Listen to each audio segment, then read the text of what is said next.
Although arguments and disagreements are a normal part of all relationships, there are arguments that damage relationships and arguments that solve problems and actually strengthen relationships. However, what you don't want is to constantly argue in front of your children, and that also applies to the years after the divorce.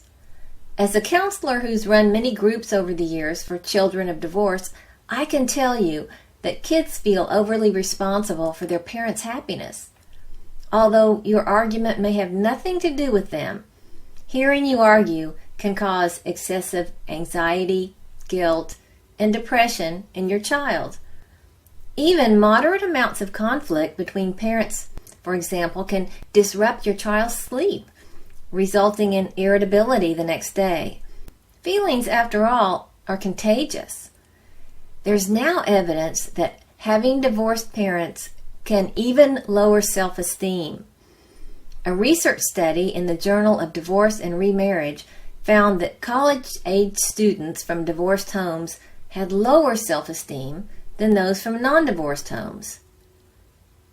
So what might be causing this? Research shows that raised voices, name-calling, threats, and stony silences filled with tension can damage your kids.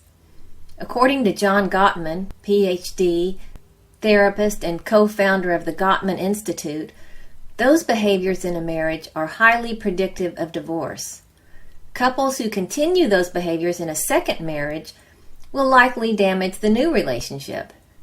When you continue to argue with your ex, it's the children who suffer the ill effects. That's the bad news.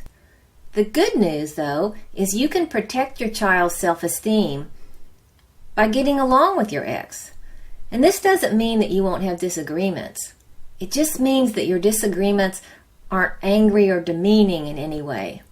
Also, keep in mind, there are many well-trained licensed family therapists from which to choose, so if necessary, seek out counseling. Bottom line, in the interest of helping your kids, keep your arguments private as much as you can. Your children will be happier, healthier, and definitely the winners.